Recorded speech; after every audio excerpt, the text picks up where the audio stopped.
నమస్కారం. ఈరోజు ముఖ్యంగా మీ ముందుకు రావడానికి గల ప్రధాన కారణం, ఈరోజు సినీ నటుడు మోహన్ బాబు మీడియాపై దాడిని తీవ్రంగా ఖండించడానికి రావడం జరిగింది. ఈరోజు డబ్బు పరపతి ఉందన్న అహంకారంతో మోహన్ బాబు గారు మీరు ఇలా రెచ్చిపోయేలా చేసింది చాలా తప్పు.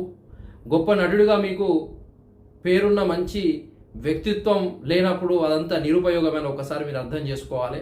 మీడియాపై దాడి చేసిన మోహన్ బాబుని చట్టం శిక్షించాలని కోరుతున్నాము.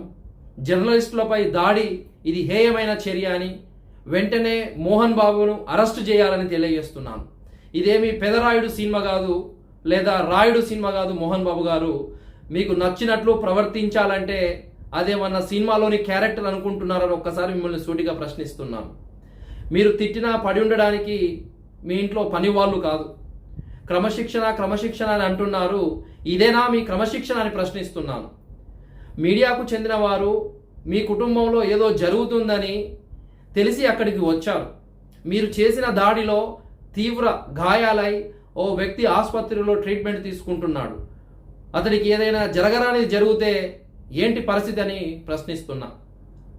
విచక్షణ మరిచి మీరు ప్రవర్తించిన తీరు తెలుగు చలనచిత్ర పరిశ్రమకే ఒక కలంకం తెచ్చిపెట్టిందని తెలియజేస్తున్నాను.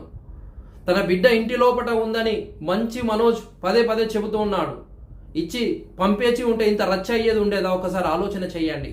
ఏది ఏమైనా మీడియా మీద మీరు చేసిన దాడిని దురహంకారానికి ప్రతీక. జర్నలిస్టులపై దాడి హేయమైన చర్య.